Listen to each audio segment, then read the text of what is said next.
నమస్తే అందరికి. నా పేరు Prithvi, ABVP Hyderabad city secretary. ఈరోజు ఏబీవీపీ ఆధ్వర్యంలో ఉస్మాన్ యూనివర్సిటీ ఆర్ట్స్ కళాశాల వద్ద ఆపరేషన్ కగార్ని కొనసాగించి నరహంతక నక్సలైట్లని ఏర్వేయాలని చెప్పేసి మేము ప్లకార్డులతోటి ప్రదర్శన నిర్వహించడం జరుగుతుంది. నా యొక్క 25 ఏళ్ల వయస్సులో ఇప్పటి వరకు నక్సలైట్ల వల్ల నాకు కానీ నా కుటుంబానికి కానీ ఒరిగిందంటూ ఏమీ లేదు.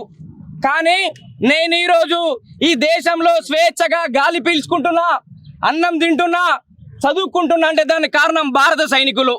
అటువంటి సైనికులని పేద బడుగు బలహీన వర్గాల పేరుతోటి చంపుతున్నటువంటి నక్సలిజాన్ని ఏరివేయాలని చెప్పేసి మేము డిమాండ్ చేస్తా ఉన్నాం. ఈరోజు మొన్నటికి మొన్న మనం చూసినాం, ఛత్తీస్గఢ్లో ఒక కాంగ్రెస్ నాయకుడిని పోలీస్ ఇన్ఫార్మర్ల నెపంతో నక్సలైట్లు అతి కిరాతకంగా చంపిర్రు. మేము ఒకటే చెప్తా ఉన్నాం, ఆ యొక్క గూడెంలో ఆ యొక్క కాంగ్రెస్ నాయకుడిని పోలీసులకు మద్దతుగా మాట్లాడుతున్నాడు, పోలీసులతో టచ్లో ఉంటాడని చెప్పేసి నెపంతో చంపిర్రు కదా. ఈ యూనివర్సిటీలో కొంతమంది ప్రొఫెసర్లు బాహాటంగా నక్సలైట్లకు మద్దతుగా మాట్లాడుతుంటే వీళ్ళని మావోయిస్టుల నెపంతో ఎన్కౌంటర్ చేయాలని చెప్పేసి మేము డిమాండ్ చేస్తూ ఉన్నాం. మొన్నటికి మొన్న మంత్రి సీతక్క వాళ్ళ యొక్క భర్త వర్ధంతి సభకి వెళ్ళి నీ యొక్క అడుగు జాడల్లో నడుస్తా అని చెప్పేసి ఆ యొక్క ప్రోగ్రాంలో మాట్లాడడం జరిగింది. ఆయన యొక్క అడుగు జాడలంటే ఏంది? సైనికులను చంపడం. ఆయన యొక్క అడుగు జాడలంటే ఏంది? సిఆర్పిఎఫ్ జవాన్లను చంపడం. ఆయన యొక్క అడుగు జాడలంటే ఏంది? గ్రేహౌండ్ పోలీసులను చంపడం. ఆయన యొక్క అడుగు జాడలంటే ఏంది? డిఆర్జీ పోలీసులను చంపడం. అదే మంత్రి సీతక్క మావోయిస్టులు పెట్టినటువంటి మైన్ పేలి, బాంబు పేలి 3 కానిస్టేబుల్స్, సిఆర్పిఎఫ్ కానిస్టేబుల్స్ చనిపోతే సీతక్క వచ్చి వాళ్ళకి అంజలి గడ్డిస్తుంది. అంటే సీతక్కకి మతి భ్రమించిందా?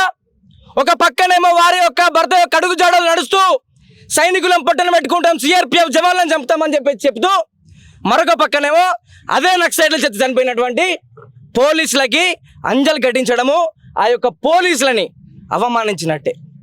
ఈరోజు నక్సలిజం పేరుతోటి పేద బడుగు బలహీన వర్గాల పేరుతోటి మాలాంటి ఎంతోమంది పేద విద్యార్థులు, గ్రామీణ ప్రాంత విద్యార్థులు యూనివర్సిటీ చదువుకుందామని వస్తే లేనిపోని నూరిపోసి తప్పుడు భావజాలంతో తుపాకీ గొట్టాలు ఇచ్చి అడవులోకి పంపుతా ఉన్నారు.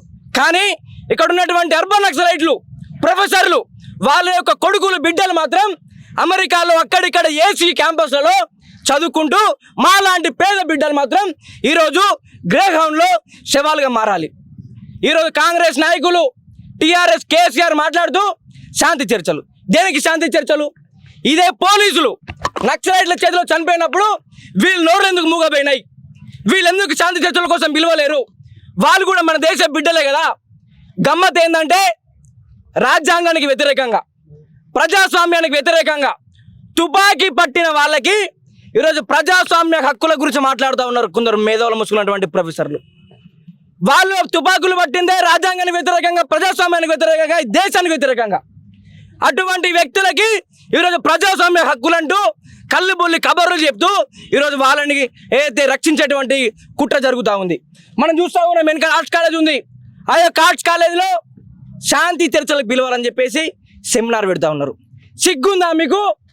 దంతేవాడలో ఇదే సిఆర్పిఎఫ్ జవాన్లు నక్సలైట్ల చేతిలో 70 మంది చనిపోతే మీరెందుకు మాట్లాడలేరు? శాంతి చర్చల కోసం ఎందుకు పిలవలేరు? ఇప్పుడు మీరు మాట్లాడుతూ ఉన్నారు పక్క దేశం ఉగ్రవాదులు కాదు, వీళ్ళు మన దేశపు బిడ్డలే అని చెప్పేసి. అప్పుడు చచ్చినటువంటి వాళ్ళు సైనికులు మన దేశ బిడ్డలు కాదా? వాళ్ళు మన దేశ బిడ్డలు కదా. వాళ్ళు చచ్చినప్పుడు ఎందుకు మాట్లాడలేరు? మీ నోర్లు ఎందుకు మూగపోయినాయి? ఇప్పుడు నక్సలైట్ల యొక్క మనుగడ ప్రశ్నార్థకంగా మారింది కాబట్టి ఈరోజు శాంతి చర్చలు అనేటువంటి ఒక బూటకంతో మళ్ళీ వాళ్ళు రిక్రూట్ చేసుకొని కొన్ని రోజులు సైలెంట్గా ఉండి మళ్ళీ రిక్రూట్ చేసుకొని ఇట్లనే మళ్ళీ మన యొక్క పోలీసులు, మా కుటుంబాల్లో కూడా పోలీసులు ఉన్నారు, మా కుటుంబాల్లో కూడా సైనికులు ఉన్నారు, మా కుటుంబాల్లో కూడా దేశం కోసం పనిచేసే వాళ్ళు ఉన్నారు. వాళ్ళందరికీ మేము అందరం సెల్యూట్ చేస్తూ ఉన్నాం, వాళ్ళందరి యొక్క పాదాభివందనం చేస్తూ ఉన్నాం. కానీ వారిని పొట్టన పెట్టుకున్నటువంటి నక్సలైట్లు ఈ దేశంలో నివసించే హక్కు లేదు, ఈ దేశం యొక్క గాలి పీల్చే హక్కు లేదు, ఈ దేశం యొక్క ప్రజాస్వామ్యాన్ని కించపరిచినటువంటి నక్సలైట్లకి, ఈ రాజ్యాంగాన్ని తూట్లు పరిచినటువంటి నక్సలైట్లకి, ఈ ప్రభుత్వానికి వ్యతిరేకంగా పనిచేసిన నక్సలైట్లకి ఈ భారతదేశం యొక్క గాలి పీల్చేటువంటి, ఈ భారతదేశం యొక్క తిండి తినేటువంటి, ఈ భారతదేశంలో ఉండేటువంటి నైతిక హక్కు లేదు. కేంద్ర ప్రభుత్వానికి మేమందరం కూడా అండగా ఉంటాం. ఆపరేషన్ కగారా ఇంకోట ఏదైనా పేరు పెట్టండి, కానీ అడవులో ఉన్నటువంటి నక్సలైట్లను ఏరివేయండి. ఈ దేశంలో శాంతి నెలకొల్పండి. ఇంకా మా యొక్క సోదరులని భారత ఆర్మీ, సిఆర్పిఎఫ్, డిఆర్జీ, ఈ గ్రేహౌండ్స్ పోలీసులని పోగొట్టుకున్నటువంటి ఓపిక, ధైర్యం మాకు లేదు. దయచేసి నక్సలైట్లని, అదేవిధంగా నక్సలైట్ల ఏదైతే మద్దతుగా ఉన్నటువంటి పట్టణాల్లో ఉంటూ వాళ్ళకు ఆయుధాలు, ఆహారము, సమాచారం అందిస్తున్నటువంటి అర్బన్ నక్సలైట్లని, మేజర్గా అర్బన్ నక్సలైట్లని ఎన్కౌంటర్ చేయాలని చెప్పేసి మేము డిమాండ్ చేస్తూ ఉన్నాం. ఇన్ఫార్మర్ల నెపంతో, పోలీస్ ఇన్ఫార్మర్ నెపంతో అమాయక గిరిజన యువకులను చంపినప్పుడు బాహాటంగా బహిరంగంగా నక్సలైట్లకు మద్దతు తెలుపుతున్నటువంటి ప్రొఫెసర్లని ఎందుకు చంపరు?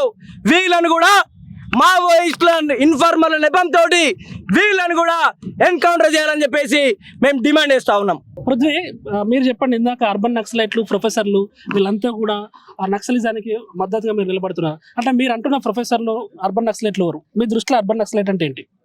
అర్బన్ నక్సలైట్ అంటే నక్సలైట్ల యొక్క భావజాలంతో, నక్సలైట్లకు మద్దతుగా, నక్సలైట్లకి ఏవైతే వాళ్ళ యొక్క అవసరాలను సమకూర్చుతూ పట్టణాల్లో ఉంటూ వాళ్ళని అర్బన్ నక్సలైట్లే మనం అంటున్నాం. అంటే నేను అనేది ఏంటంటే, మీరు ప్రొఫెసర్లని పేర్లు పెట్టన్నారు కదా, ప్రొఫెసర్లని ఆ పేర్లు ఎవరు? అర్బన్ నక్సలైట్లు ఎవరు? హరగోపాలు, ప్రొఫెసర్ కాసిము, ప్రొఫెసర్ సూర్యపల్లి సుజాత, గడ్డం లక్ష్మణ్, పిఎల్ విశ్వేశ్వరరావు, వీళ్ళందరూ ఎవరండి? వీళ్ళందరూ బీజేపీ కనుకోవడంలో ఫెయిల్ అయిందని చెప్పి ఒప్పుకుంటారా? మరి దేంట్లో నిజంగా నక్సలైట్లతో వీళ్ళకి సంబంధాలు ఉన్నాయని కనుకోవడంలో ఫెయిల్ అయిందంటారా? వాళ్ళపైన ఇన్వెస్టిగేషన్ చేశారండి. ఇప్పుడు కాసింని గతంలో తెలంగాణ రాష్ట్ర ప్రభుత్వం జైల్లో పెట్టింది. ఇక్కడ ఉన్నటువంటి వాళ్ళందరూ గగ్గోలు పెట్టిర్రు, నక్సలైట్లతో సంబంధం లేదు, నక్సలైట్తో సంబంధం లేదని. వాటి నిప్పులేందే పొగ రాదు. పైన చెప్పిన పేర్లందరూ అర్బన్ నక్సలైట్, వాళ్ళందరూ అర్బన్ నక్సలైట్లే. నేను ఏమంటానంటే, ఇప్పుడు గూడెల్లో పోలీసులతో సన్నిహితంగా ఉంటుర్రు అని చెప్పి, పోలీసుల పక్షాన మాట్లాడుతుర్రు అని చెప్పి, వాళ్ళ దగ్గర ఎలాంటి ప్రూఫ్ లేకుండా పోలీస్ ఇన్ఫార్మ్ లేకపోతే చంపుతున్నప్పుడు వీళ్ళు బాహాటంగా, మీరు ఇంకా చూడొచ్చు, మీరు శాంతి చర్చలు అని చెప్పి వాళ్ళు సెమినార్ పెట్టిర్రు అంటే నక్సలైట్లకు మద్దతుగానే కదా. తప్పంటారా? నేనేమంటున్నా అంటే, పోలీసులను చంపినప్పుడు వీళ్ళెందుకు శాంతి చర్చల కోసం వాళ్ళని ఎందుకు? ఇప్పుడు వీళ్ళు కేంద్ర ప్రభుత్వం పైన ఒత్తిడి చేస్తుర్రు శాంతి చర్చలు జరపాలని చెప్పి. కేంద్ర బలగాలు మన నక్సలైట్లు కేంద్ర బలగాలను చంపినప్పుడు ఇదే ప్రొఫెసర్లు, ఇదే మేధావులు, ఆర్మీ వాళ్ళు కూడా మన దేశ బిడ్డలే, మీరు వాళ్ళని చంపకండి, శాంతి చర్చలకు రండి అని చెప్పి ఎప్పుడైనా నక్సలైట్లకు ఎవరైనా ఎప్పుడైనా విజ్ఞప్తి చేసిర్రా? వీళ్ళు ఇప్పుడు నక్సలైట్లు మన దేశ బిడ్డలే, వాళ్ళపైన కాల్పులు జరపద్దని మేధావులు మేమందరము, మాకు మానవత్వం ఉందని చెప్పిన వాళ్ళు ఇదే కేంద్ర ప్రభుత్వ బలగాల నక్సలైట్లు చంపినప్పుడు సైనికులు కూడా మన దేశ బిడ్డలే, వాళ్ళని చంపకండి, చర్చలకు రండి అని చెప్పి వీళ్ళు ఎప్పుడన్నా కానీ నక్సలైట్లను పిలిచిర్రా? అంటే అందితే కాళ్ళు లేకపోతే జుట్టు, అంటే వీళ్ళు అందితే కాళ్ళు లేకపోతే జుట్టు అండి. నక్సలైట్లని మీరు ఇందాక పేర్లు చెప్పారు కదా, వాళ్ళని కూడా కాల్చి చంపాలంటే ఇప్పుడు మీరు చెప్పిన పేర్లందరినీ కాల్చి చంపాలా? అవును, అర్బన్ నక్సలైట్ ఎవరుతారు అందరూ కూడా కాల్చి చంపాలి. ఇప్పుడు అమాయక గిరిజనులను చంపినప్పుడు వీళ్ళని ఎందుకు చంపొద్దు? అమాయకులను చంపినప్పుడు వీళ్ళెందుకు చంపొద్దు అంటున్నా. నక్సలైట్లు ఉండొద్దు, నక్సలైట్లు యొక్క సానుభూతి పరులు ఉండొద్దు. నక్సలిజం ఎందుకండి? ఇప్పుడు మీరు ఇంతకు ముందు అన్నారు రైతాంగ పోరాటం అని చెప్పి. నక్సలైట్లు పిరికోళ్ళు, సమాజంలో ఉండి పోరాడేటువంటి సత్తా లేనోళ్ళు. మొన్నటికి మొన్న హెచ్యు 400 ఎకరాల భూమిని రాష్ట్ర ప్రభుత్వం తీసుకుందామని ప్రణాళిక రూపొందిస్తే మేము ధైర్యం ఉన్నోళ్ళం, మేమందరం కూడా విద్యార్థులము కొట్లాడిన ప్రభుత్వానికి వ్యతిరేకంగా భూమిని మేము సాధించుకున్నాం. మీకు పోరాడే సత్తా లేక మీరు పిరికోళ్ళై అడవుల్లో ఉంటుర్రు. మీకు అంత ధైర్యం ఉంటే పట్టణాలకు వచ్చి కొట్లాడండి. అవును కదా, ఇప్పుడు నాకు ధైర్యం ఉంది, నేను పట్టణాల్లోకి వచ్చి మీడియా ముఖంగా ప్రభుత్వానికి వ్యతిరేకంగా పోరాడుతున్నా. వాళ్ళు ఎందుకు పిరికోళ్ళు అంటే, వాళ్ళు ప్రజాస్వామ్యబద్ధంగా పోరాడలేరు. ప్రజాస్వామ్యబద్ధంగా పోరాడితే వాళ్ళు అనుకున్నది కాలేదు అని చెప్పి పిరికి పందాల దగ్గర నక్సలైట్లు అడవుల్లో ఉంటూ వాళ్ళు తుపాకీని పట్టుకొని చేస్తూ ఉన్నారు. మాకు దమ్ముంది, మేము తప్పు చేసినప్పుడు దానికి వ్యతిరేకంగా పోరాడుతున్నాం. విద్యార్థుల కోసం మాట్లాడుతున్నాం, రైతుల కోసం మాట్లాడుతున్నాం, భూముల కోసం మాట్లాడుతున్నాం, ఎక్కడెవరికి ఏ అన్యాయం జరగకుండా మాట్లాడుతూ ఉన్నాం. మాకు ధైర్యం ఉంది, వాళ్ళకి ఎందుకు ధైర్యం లేదు? దేశంలో అనేక రకమైన ఉద్యమాలు జరుగుతూ ఉన్నాయి. వాళ్ళందరూ కూడా నక్సలైట్లు కాదు కదా, సమాజంలోకి వచ్చి కొట్లాడుతారు కదా, రోడ్ల మీదకి వచ్చి కొట్లాడుతారు కదా.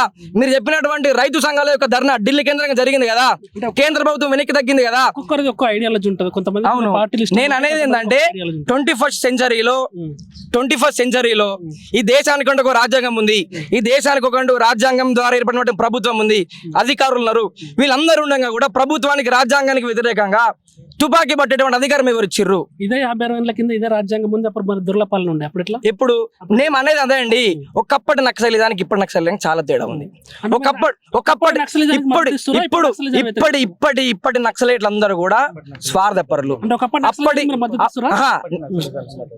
ఎప్పటి నక్సలిజమైన మద్దతు ఇయ్యరండి. ప్రజాస్వామ్యానికి వ్యతిరేకంగా తుపాకీ పట్టే వాళ్ళందరూ కూడా ప్రజాస్వామ్య వ్యతిరేకులే.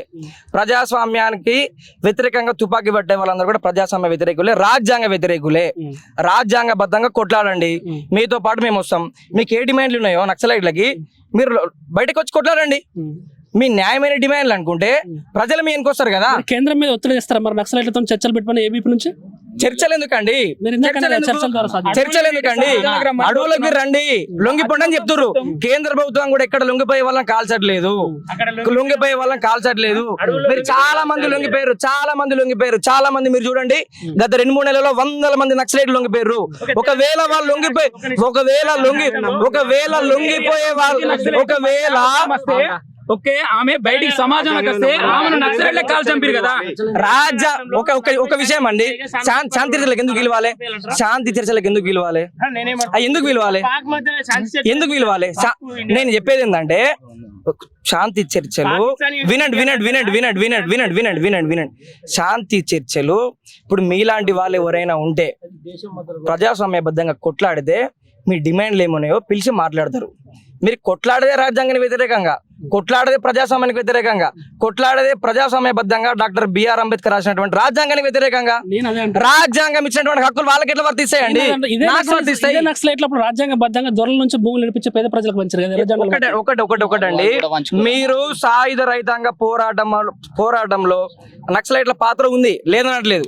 నక్సలైట్ల పాత్రతో పాటు ప్రజలు స్వచ్ఛందంగా నిజాంకు వ్యతిరేకంగా పోరాడారు. దాన్ని వాళ్ళు క్యాప్చర్ చేసుకుర్రు. అప్పుడు ఏబీవీపీ కూడా, ఆర్ఎస్ఎస్ కానీ ఏబీవీపీ కానీ ఎవరు కూడా దొరలకు ఎవరు సపోర్ట్ చేయలే.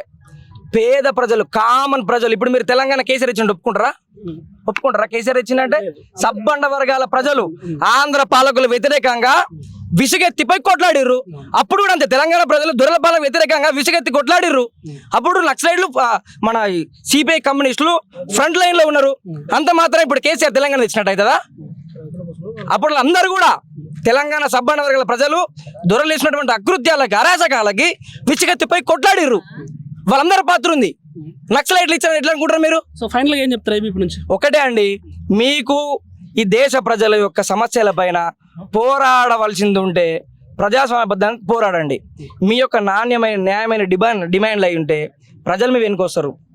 ఈ దేశంలో చాలా మంది ఏదైతే ప్రజా సంఘాల నాయకులు ఉన్నారు, అందరు ఉన్నారు, మేధావులు ఉన్నారు, విద్యార్థులు ఉన్నారు. వాళ్ళు మీ వెనుకొచ్చి కొట్లాడతారు. అంతే తప్పితే మీరు రాజ్యాంగానికి వ్యతిరేకంగా, ప్రజాస్వామ్యానికి వ్యతిరేకంగా తుపాకీ పట్టుకొని మేము ఇట్లనే కొట్లాడతామంటే మాత్రం కుదరదు. మీరు లొంగిపోండి, లేకపోతే మాత్రం కేంద్ర ప్రభుత్వం చేసేటువంటి వాళ్ళు చేశారు. ఈరోజు అఖిల భారతీయ విద్యార్థి పరిషత్ ఆధ్వర్యంలో ఈరోజు ఆపరేషన్ కగార్ని కొనసాగించాలి. ఈ యొక్క అర్బన్ నక్సలైట్ లేనిది, ఈ యొక్క మావోయిస్టులు, ఈ యొక్క నక్సలైట్ అనే యొక్క సమాజం నుండి, ఈ యొక్క భారతదేశం నుండి ఈరోజు ఎల్లగొట్టాలి. ఈ యొక్క ఆపరేషన్ కగార్ని కొనసాగించాలని ఏబీపీ ఆధ్వర్యంలో ప్లకార్డ్ తోటి నిరసన కార్యక్రమం చెప్పడం జరిగింది. ఈ యొక్క అర్బన్ నక్సలైట్లు కావచ్చు, ఈ యొక్క నక్సలైట్లు కావచ్చు, ఈరోజు ఈ యొక్క సమాజానికి ఒక చీడ పురుగులా మారి అనేక కుటుంబాలను, పేద కుటుంబాలను పొట్టబెట్టుకొని పోలీస్ ఆఫీసర్లను అయితేంది, సైనికులను అయితేంది, సిఆర్పిఎఫ్ జవాన్లు అయితేంది, అనేక మందిని పొట్టగొట్టుకొని చంపుతున్న, ఎన్కౌంటర్ల పేరుతో చంపుతున్నా కూడా ఈ యొక్క రాష్ట్రంలో ఉన్న కాంగ్రెస్ పార్టీకి అయితేంది, కాంగ్రెస్ పార్టీ తోటి అధికారంలోకి వచ్చిన ఈ యొక్క రాష్ట్ర ముఖ్యమంత్రి రేవంత్ రెడ్డి అయితే అర్బన్ నక్సలైట్ కావచ్చు, విద్యా కమిషన్ నెంబర్లు అయితే మాజీ నక్సలైట్ జంపన్న లాంటి వారిని దగ్గరికి పిలుచుకొని ఏమైతేంది నేను శాంతి చర్చలు జరిపిస్తా, ఈ యొక్క రాష్ట్రంలో పెద్ద అర్బన్ నక్సలైట్ నేనే, ప్రజలు చనిపోతుంది, సైనికులు చనిపోతుంది, పోలీస్ ఆఫీసర్లు చనిపోతుంది ఈ యొక్క నక్సలైట్ తోటి. ఇవన్నీ జరిగినా కూడా నేను నక్సలైట్లకు సపోర్ట్ ఇస్తా. నా నినాదం ఒకటే, నక్సలిజం జిందాబాద్. ఈరోజు పేద ప్రజలు చనిపోని అవన్నీ సంబంధం లేని వివరిస్తున్న యొక్క రాష్ట్ర ముఖ్యమంత్రికి కొంచెమైనా సిగ్గు లజ్జ ఇజ్జత్ మానం ఉందని ఏబీపీ నుండి అడుగుతున్నాం.